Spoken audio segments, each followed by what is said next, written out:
Good morning student. आज का जो अपना जो नया टॉपिक है वो हम देखते हैं, उसमें कुछ परिभाषा है जो बोर्ड पे मैंने दर्शाई हुई है, जो लिखी है जैसे कि ध्रुवण, ध्रुवकता, असममितीय कार्बन का आइडियलता, अकाइडियलता, फिर धारण, प्रतिलोमन, धारण और रेशोमीटर। इन सब की परिभाषा और इनके बारे में हमें देखना है। इम्पोर्टेंट क्वेश्चन है बच्चों, ध्यान रखिएगा। इसके आधार से 1 नंबर का OMR आता है। जो सबसे पहले हम ध्रुवण की बात करेंगे तो कुछ यौगिक के जो विलयन होगा उसके अंदर हम जो ध्रुवित प्रकाश गुजारने पर, ध्रुवित प्रकाश जब हम उसके अंदर गुजारेंगे तब प्रकाश गुजरने बाद उसकी प्रकाश के तल को क्या कर देता है, ध्रुवित कर देता है। इस घटना को हम क्या कहते हैं, ध्रुवणता कहता है। यानी कि जब हम किसी पदार्थ के विलयन के अंदर जब प्रकाश प्रसार करते हैं, गुजारते हैं, तो वह प्रकाश के तल को वह क्या कर देता है, ध्रुवित कर देता है। और ये जो ध्रुवित करने की जो घटना है उसे हम ध्रुवण, ध्रुवणता कहते हैं। अब जो ध्रुवित होता है जो प्रकाश, वह 2 तरह से होता है, या तो राइट साइड ध्रुवित होता है या तो लेफ्ट साइड होता है। राइट साइड अगर ध्रुवित होता है तो उसे डेक्स्ट्रो कहा जाता है। क्या कहा जाता है, डेक्स्ट्रो, जिसे स्मॉल d से दर्शाया जाता है और सिंबॉलिक तौर पे उसे प्लस का चिन्ह दिया जाता है, जिसे दक्षिण भ्रमणीय भी कहा जाता है। यानी कि जो प्रकाश ध्रुवित हुआ, प्रकाश का जो तल ध्रुवित हुआ, अगर वो राइट साइड है तो उसे दक्षिण भ्रमणीय, जिसे डेक्स्ट्रो स्मॉल d से दर्शाया जाता है, और संज्ञा के तौर पे, सिंबल के तौर पे उसे प्लस से भी बताया जाता है।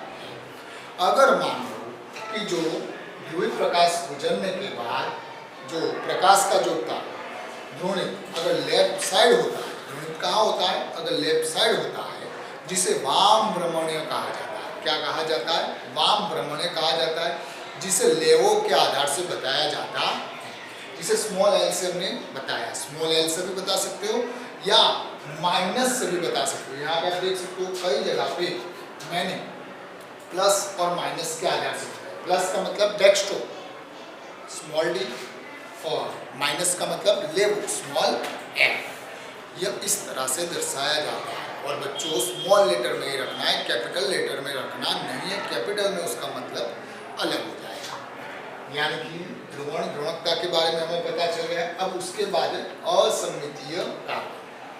असममितीय कार्बन में आप देख सकते हो कि केंद्रीय कार्बन, केंद्रीय कार्बन यानी कि जो कार्बन पे चारों समूह जुड़े हैं, जहाँ पे जैसे यह जो कार्बन हुआ वह क्या हुआ, केंद्रीय कार्बन के परमाणु के साथ जुड़े हुए समूह। ये जो जुड़े हुए समूह के त्रिवियम व्यवस्था, जो चतुष्फलकीय हो तो या सभी भिन्न भिन्न हो तो सभी भिन्न भिन्न हो तो अणु अपने दर्पण के प्रतिबिंब पर अध्यारोपित ना हो तो उसे क्या कहेंगे, असममितीय कार्बन कहते। सिंपल सी बात है। सबसे पहले यह केंद्रीय कार्बन हुआ, यह आपका एग्जाम्पल के तौर पर देख सकते हो, यह क्या है, केंद्रीय कार्बन। अब ये जो केंद्रीय कार्बन की जो जुड़े हुए समूह, ये 1, 2, 3 और 4 जो जुड़े, उसका त्रिवियम व्यवस्था चतुष्फलकीय कौन सी हो, चतुष्फलक। यानी 4 जुड़ेंगे तो भाई कौन सी होगी, चतुष्फलक होगी। यानी कि ये 4 जुड़े हैं तो उनकी व्यवस्था कौन सी होनी चाहिए, चतुष्फलकीय होनी चाहिए। और सभी भिन्न भिन्न होने चाहिए। सभी कौन से होने चाहिए, भिन्न भिन्न। 1, 2, 3, 4, चारों क्या है, भिन्न भिन्न है। चारों क्या है, भिन्न भिन्न है। तो यह अपने प्रतिबिंब, यानी इसका जो प्रतिबिंब आया, ये अपने प्रतिबिंब दर्पण पर उसके ऊपर अध्यारोपित ना, यानी यह जो था उसका प्रतिबिंब ये है, और ये जो उसका प्रतिबिंब उस अणु पर अध्यारोपित नहीं होना चाहिए। अगर ना हो तो उसे क्या कहेंगे, असममितीय कार्बन कहेंगे। दोबारा बोल देता हूँ, केंद्रीय कार्बन के साथ जुड़े हुए जो समूह हैं उनकी त्रिवियम चतुष्फलकीय होनी चाहिए। यानी कि उनकी व्यवस्था कैसी होनी चाहिए, चतुष्फलकीय। और जब वह चतुष्फलकीय हो तब उनके चारों समूह क्या होने चाहिए, भिन्न भिन्न होने चाहिए। और चारों समूह जब भिन्न भिन्न हो तो उनके जो प्रतिबिंब दर्पण के प्रतिबिंब पर वह अध्यारोपित नहीं होना चाहिए। अध्यारोपित मतलब यह जो था उसका दर्पण का प्रतिबिंब आपको बिल्कुल वैसा ही दिखेगा, और यह चीज यहाँ से उठाकर उसको यहाँ रखेंगे तो अध्यारोपित होगा नहीं, क्योंकि OH कहाँ आएगा, यह CH3 यानी कि एक दूसरे पर अध्यारोपित होता नहीं है। तो उस कार्बन को हम असम्मितीय कार्बन कहेंगे। असम्मितीय कार्बन के पता चला। और जैसे असम्मिति की बात करती वैसे ही क्या है, कायरलता। क्या है, कायरलता। तो कायरलता की बात करते हैं, यदि दी गई वस्तु अपने दर्पण प्रतिबिंब पर अध्यारोपित ना हो तो इस घटना को हम कायरलता कहते हैं। यानी सिंपल सी बात है कि जो अणु था उसका जो प्रतिबिंब है, जो अणु था उसका जो प्रतिबिंब है और वह प्रतिबिंब उसके ऊपर अध्यारोपित ना हो तो उस गुण को हम क्या कहते हैं, कायरलता कहते हैं। और उस कार्बन को क्या कहते हैं, कायरल कार्बन। उस कार्बन को हम क्या कहते हैं, कायरल कार्बन कहते हैं। यानी कि जो अणु है, जो यौगिक है, उसका जब आप दर्पण में प्रतिबिंब देखोगे, वह दर्पण का प्रतिबिंब उसके ऊपर अध्यारोपित ना हो तो उस कार्बन को कायरल कार्बन कहा जाता है। दूसरा, इस घटना को कायरलता कहा जाता है। सिंपल सी बात अगर ध्यान में रखना हो तो कार्बन, सिंपल सी बात है कि अगर कार्बन के साथ जुड़े हुए 4 समूह भिन्न भिन्न होंगे तो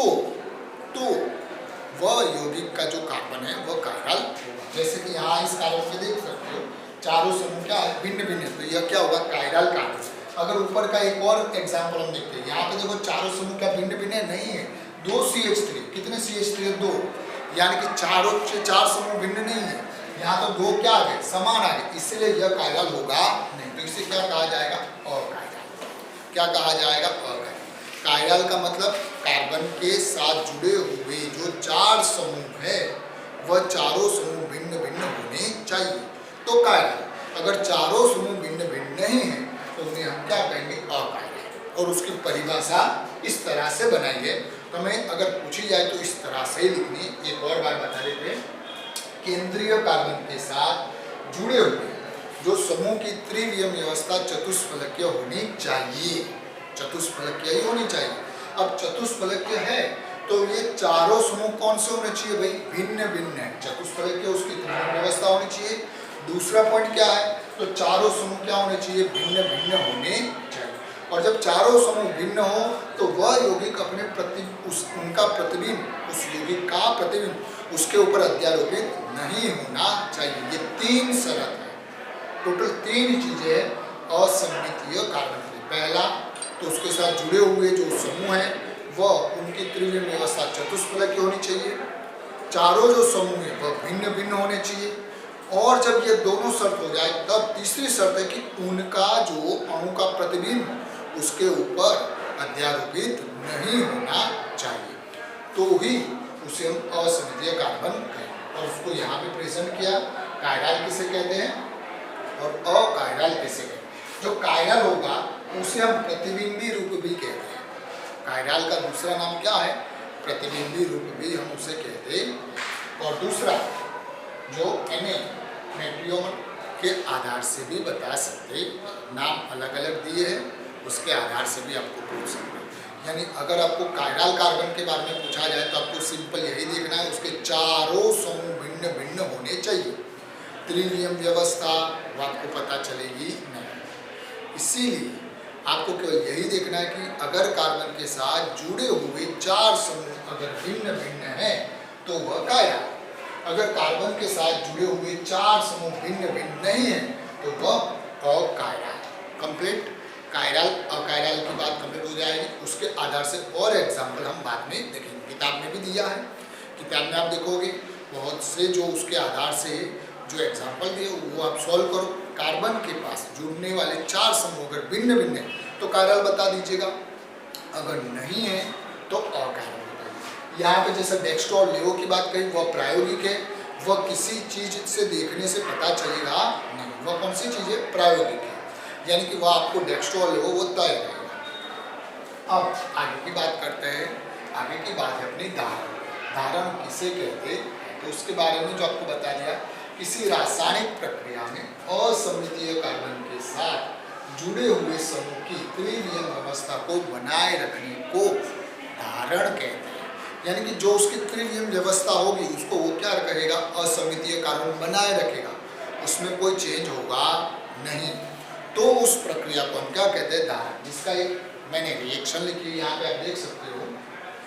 अगर इसका नाम देना हो तो एक पहला नंबर इधर आ जाएगा, दूसरा, तीसरा और चौथा।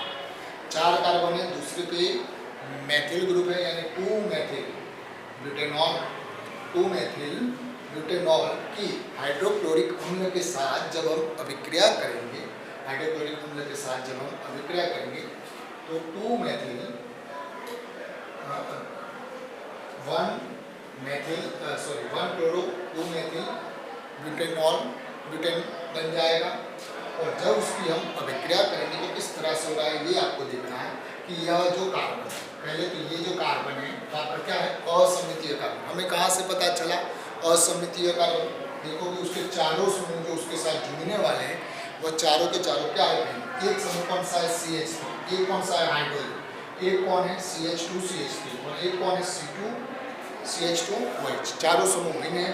अब इनकी जो त्रिवियम व्यवस्था है, अभिक्रिया होने के बाद अगर बिल्कुल वैसी की वैसी रही तो इस घटना को हम या इस प्रक्रिया को हम क्या कहेंगे, धारण कहते हैं। तो यहाँ से क्या जाता है, OH का विस्थापन होता है, इसके द्वारा Cl, इसके द्वारा Cl, तो OH के स्थान में कौन आ गया, Cl। अब देखोगे तो ये जो कार्बन है अभी भी क्या है, असममितीय है, चारों समूह उसके क्या है, भिन्न भिन्न है, और उसकी जो त्रिवियम विन्यास वही की वही है, उसमें कोई चेंज हुआ नहीं है, उसमें कोई चेंज हुआ नहीं। प्रायोगिक बात है ये देखने से त्रिवियम विन्यास में कोई बदलाव आया वो पता चलेगा नहीं, प्रायोगिक बात है। यानी कि ये जो त्रिवियम विन्यास वैसी की वैसी रहेगी तो उस प्रक्रिया को हम क्या कहेंगे, धारण कहते। कंप्लीट हो गया। अब उसके आधार से दूसरा जो उसी के आधार से प्रतिलोमन किसे कहते हैं, निषेधीकरण किसे कहते हैं, धारण किसमें होता है, ये अभिक्रिया के आधार से देखते हैं। यहाँ पर आपको एक प्रक्रियक दिया है, प्रक्रियक में आप देखोगे केंद्रानुरागी जो परमाणु है, केंद्रीय परमाणु कार्बन है, उनके चारों समूह क्या है, भिन्न भिन्न, एक है C2H5, एक है हाइड्रोजन, एक है CH3 और एक है X, चारों समूह भिन्न भिन्न है। अब उनकी हम अभिक्रिया करते हैं, ये X और ये Y के साथ, यानी Y के द्वारा उसका क्या करेंगे, प्रतिस्थापन करेंगे। तो X के स्थान में क्या आएगा, Y। आप देख सकते हो जो स्ट्रक्चर जैसा था बिल्कुल वैसा ही, त्रिवियम विन्यास में कोई अंतर आया नहीं, जो उसका त्रिवियम विन्यास था उसमें कोई अंतर आता नहीं, और अंतर नहीं आता इसलिए इस घटना को हमने क्या कहा, धारण कहा। क्या कह दिया, धारण। अब दूसरा यहाँ पे देख सकते हो इस तरह की घटना हो रही है, यानी कि यहाँ पे त्रिवियम विन्यास में क्या आ गया, अंतर आ गया, जैसा पहले था बिल्कुल अब वैसा नहीं है। जो था देख सकते हो कि यहाँ पे था, Y इधर आ गया, यानी कि जो त्रिवियम व्यवस्था में क्या आ गया, अंतर आ गया, बिल्कुल वैसा है। तो उसको हम क्या कहेंगे, प्रतिलोमन कहेंगे। क्या कहेंगे, प्रतिलोमन कहेंगे। और यहाँ पे मैंने क्या कहा, क प्लस ख, यानी ये उत्पाद भी मिलेगी, ये उत्पाद, इसमें एक डेक्स्ट्रो है और एक लेवो है, यानी कि निषेधीकरण में क्या होता है, डी और एफ, डेक्स्ट्रो भी होगा और लेवो भी होगा। अगर डेक्स्ट्रो और लेवो दोनों हो तो उस घटना को हम क्या कहते हैं, रेशमीकरण कहते हैं। उस घटना को हम क्या कहते हैं बच्चों, रेशमीकरण कहते हैं, जिसमें प्लस भी चिन्ह आएगा और माइनस भी, यानी कि ये जो तल है वो राइट साइड भी कोणावर्तन कर सकता है और लेफ्ट साइड भी कोणावर्तन कर सकता है। आपको प्रतिलोमन, धारण और रेशमीकरण की बात होगी। धारण की इंपॉर्टेंट बात क्या थी बच्चों, तो वो जो उसका त्रिवियम विन्यास है वो वैसे का वैसे रहेगा, उसमें कोई बदलाव नहीं होगा, तो उसे धारण कहेंगे। जिसका हमने एक एग्जाम्पल के तौर पर दिया, यहाँ बंध तोड़ा और नया बंध हमने जोड़ा, फिर भी उसके त्रिवियम विन्यास में कोई अंतर आता नहीं है, इसीलिए इस घटना को हम क्या कहते हैं, धारण। अब त्रिवियम जो विन्यास है वो जब हम रिएक्शन लिखेंगे तब आपको पता चलेगा नहीं, यह प्रायोगिक चीज है। दूसरा फिर हमने कहा था कायरल, अकायरल और असममितीय कार्बन। असममितीय कार्बन यानी कार्बन के साथ जुड़े हुए चारों समूह भिन्न भिन्न होने चाहिए, चतुष्फलकीय संरचना होनी चाहिए और उनके प्रतिबिंब के ऊपर अध्यारोपित नहीं होना चाहिए। ये इतनी लंबी बात थी, लेकिन अगर चारों अगर भिन्न भिन्न होंगे तो अध्यारोपित होंगे ही नहीं, ये समझने के लिए, ठीक है। यानी अगर किसी कार्बन के साथ जुड़े हुए चारों समूह अगर भिन्न भिन्न होंगे तो वो कभी एक दूसरे पर अध्यारोपित होंगे नहीं। इसलिए आपको जो कायरल कार्बन की अगर संख्या उस तरह से ज्ञात करना हो तो उसके लिए हमें क्या देखना है कि चारों समूह भिन्न भिन्न होने चाहिए। अब उसका एक एग्जाम्पल के आधार से यह चीज देखेंगे, आशा रखता हूँ ये इतनी जो डेफिनेशन थी आपको समझ में आ गई होगी। धन्यवाद। स्टूडेंट, यहाँ पे मैंने आपके सामने 3 यौगिक लिखे। उन तीनों यौगिक के अंदर से हमें कायरल कार्बन कितने हैं उसकी गिनती करनी है। सबसे पहले आसान चीज लेते हैं। तो यहाँ पे आप देख सकते हो इस कार्बन की, यह केंद्रीय कार्बन है, उसके चारों समूह भिन्न भिन्न है, यह 1, 2, 3 और 4, इसलिए यह कार्बन क्या होगा, कायरल कार्बन होगा। ठीक है। अब वैसे अगर इसकी की बात करें, ये ग्लूकोज का पूरा स्ट्रक्चर, जैसे ये सबसे पहला कार्बन है, क्या उसके 4 समूह है? नहीं है, तो यह कायरल होगा नहीं, यह कायरल होगा नहीं। अब ये दूसरा जो कार्बन हम लेते हैं उसमें देखोगे तो एक समूह क्या होगा, CHO, एक कौन होगा, हाइड्रोजन, एक क्या होगा वो, और चौथा क्या होगा, यह पूरा, यानी यह जो कार्बन है वो कौन सा होगा, कायरल कार्बन होगा। उसके बाद वाला देखते हैं, तो यहाँ पे यह पूरा जो समूह हुआ वो एक समूह, यह जो पूरा जो समूह हुआ वो कौन सा समूह हुआ, दूसरा, और ये तीसरा और चौथा, चारों समूह क्या है उसके भिन्न भिन्न, यानी यह कार्बन भी कौन सा होगा बच्चों, कायरल कार्बन होगा। वैसे अगर इसकी बात करें तो यहाँ पे यह जो पूरा होगा, अब यह कौन सा होगा, पहला समूह, यह जो होगा वह दूसरा समूह, यह तीसरा और चौथा, तो चारों समूह देखेंगे तो इस कार्बन के भी क्या होंगे, भिन्न भिन्न, तो यह कार्बन क्या होगा, कायरल। वैसे अगर इस कार्बन की बात करेंगे तो भी इसके भी चारों के चारों समूह क्या होंगे, भिन्न भिन्न, तो यह कार्बन क्या होगा, कायरल। अब इसकी बात करते हैं इस कार्बन, तो यहाँ पे क्या है, CH2 है, तो ये CH2OH को मैं इस तरह से दर्शा सकता हूँ, H, और यहाँ पे भी H, तो ये दोनों समूह क्या आ गए, समान आ गए, इसलिए यह कार्बन कायरल कार्बन होगा नहीं। यानी ग्लूकोज के अंदर कितने कायरल कार्बन है, 4। कितने हैं बच्चों, 4। इस तरह से भी आपको कोई भी यौगिक दे सकते हैं या कुछ भी उस तरह से पूछ सकते हैं, निम्न यौगिक में से कितने कायरल कार्बन। अगर इसकी बात करेंगे तो यह CH3, तो CH3 को हम इस तरह से लिख सकते हैं, यहाँ पे भी हाइड्रोजन आएगा, यहाँ पे भी हाइड्रोजन आएगा, यहाँ पे भी हाइड्रोजन, लेकिन यह क्या होगा, समान, इसलिए यह कायरल कार्बन होगा नहीं। अब इस कार्बन की बात करते हैं बच्चों, तो यह कार्बन के चारों समूह क्या है, भिन्न भिन्न, यह CH3 पूरा, फिर यह पूरा दूसरा समूह कहा जाएगा, यह तीसरा और चौथा, चारों भिन्न भिन्न है, इसलिए यह जो कार्बन है यह कायरल कार्बन गिना जाएगा। अगर मैं इसकी बात करता हूँ तो यहाँ पे 2 CH3 समूह आ गए, दोनों समान आ गए, इसीलिए कायरल कार्बन गिना जाएगा। फिर मैं इसकी बात करता हूँ, एक Cl एक Br, एक CH, और ये पूरा एक समूह हुआ, यह तीसरा, यह पहला, दूसरा, तीसरा और चौथा, तो यह कार्बन भी कायरल कार्बन होगा। तो इसके अंदर कायरल कार्बन कितना है बच्चों, इस तरह से कायरल कार्बन की गिनती होती। अब एक इंपॉर्टेंट अभिक्रिया भी हम देख लेते हैं, बीटा विलोपन, जिसे विलोपन प्रक्रिया कहते हैं। विलोपन प्रक्रिया में क्या होगा, अल्फा कार्बन जो होगा उसके ऊपर से हेलोजन जाएगा, और बीटा कार्बन होगा वहाँ पे से क्या जाएगा, हाइड्रोजन दूर होगा। यहाँ पे जो लिखा है ये बॉन्ड लिखा है, यानी यहाँ पे भी हाइड्रोजन आ सकता है या कोई अन्य समूह भी आ सकता। यह जो हेलोजन के पास वाले कार्बन को हम क्या कहेंगे, अल्फा कार्बन। हेलोजन के पास वाले कार्बन को हम क्या कहेंगे, अल्फा कार्बन, और उसके पास वाले कार्बन को हम क्या कहेंगे, बीटा कार्बन। यानी अल्फा बीटा किसे कहते हैं, हेलोजन के पास वाले कार्बन को अल्फा कार्बन, और वह उस कार्बन के पास में जो आता है उसे बीटा कार्बन कहते हैं। यानी कि अल्फा कार्बन पे से क्या जाएगा बच्चों, हेलोजन, और बीटा कार्बन पे से क्या जाएगा, हाइड्रोजन। यहाँ देख सकते हो इस कार्बन पे से हेलोजन जा रहा है और इस कार्बन पे से हाइड्रोजन जा रहा है। जब ये दोनों चीज जाएगी तो दोनों कार्बन का एक एक इलेक्ट्रॉन मुक्त होगा और वह द्विबंध बनाकर एल्किन बना देगा। तो इस अभिक्रिया को हम बीटा विलोपन अभिक्रिया कहते हैं। इस अभिक्रिया को हम क्या कहते हैं, बीटा विलोपन।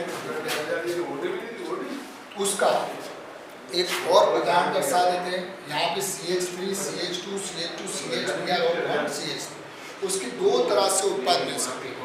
हमें केवल यही, अगर विलोपन अभिक्रिया करें तो हम क्या करेंगे, जो हेलोजन इस कार्बन पर जुड़ा है उस कार्बन को हम अल्फा कार्बन कहेंगे, उसके पास के कार्बन को हम क्या कहेंगे, बीटा। यह भी हेलोजन के पास वाला कार्बन है, यह भी हेलोजन के पास वाला, यानी दोनों बीटा। तो एक बार में इससे बीटा मानकर उत्पन्न, यानी कि यहाँ से हेलोजन जाएगा और यहाँ से क्या जाएगा, हाइड्रोजन। देख सकते हो ये CH3, CH पे से Br चला गया, CH2 में से हाइड्रोजन चला गया, बीटा में से हाइड्रोजन गया, CH2, CH3, और ये दोनों का जो एक एक इलेक्ट्रॉन मुक्त हुआ उसका हमने क्या बना दिया, पाई बना। ये इस तरह से, अब इसको बीटा गिना, अब इसको बीटा गिन लेते हैं तो किस तरह से होगा, वहाँ देख लो तो यहाँ पे से हेलोजन और यहाँ पे से क्या जाएगा बच्चों, हाइड्रोजन। तो यहाँ तक तो वो एज इट इज CH3 का CH3, CH2 का CH2, ये भी CH2 का CH2। अब यहाँ इसको बीटा माना नहीं, अब इसको बीटा हमने माना नहीं, उसको बीटा माना, तो ये CH2 का CH2। यहाँ से हेलोजन गया तो CH और CH3 के इसको बीटा माना, तो बीटा पे से क्या जाएगा, हाइड्रोजन जाएगा, तो क्या आ जाएगा CH। दोनों के एक इलेक्ट्रॉन मुक्त हुए, इसलिए हमने द्विआवेश से दर्शाया। यहाँ पे ये 19% मिलता है और ये 81% मिलता है। उसका रीजन क्या है, तो यहाँ ध्यान रखिए बच्चों, जो आल्कीन में कार्बन 3 कार्बन के पास जितने अधिक समूह जुड़ेंगे, जितने अधिक समूह जुड़ेंगे उतने उत्पाद क्या मिलेगी, अधिक, जिसे मुख्य उत्पाद कहा जाएगा। यह द्विबंध वाला और यह द्विबंध, यहाँ देख सकते हो इस द्विबंध वाले में कितने समूह जुड़े हैं, 2, जबकि यहाँ कितना समूह जुड़ा है, 1। इसलिए इसकी उत्पाद क्या होगी, अधिक, और इसकी उत्पाद क्या होगी, कम। अधिक समूह जुड़ते हैं, क्या बता दिया बच्चों, अधिक समूह जब द्विबंध वाले के साथ जुड़ते हैं तो उस उत्पाद को मुख्य उत्पाद कहा जाता, इसीलिए इसे मुख्य उत्पाद कहा है। उसका परसेंटेज के आधार से भी किताब में बता दिया, 81% यह प्राप्त होती, इस तरह से 19% प्राप्त होती। ये हमने बीटा विलोपन अभिक्रिया की, जो KOH के साथ उपस्थिति में होती। आशा रखता हूँ यह जो टॉपिक है आपको समझ में आ गया होगा।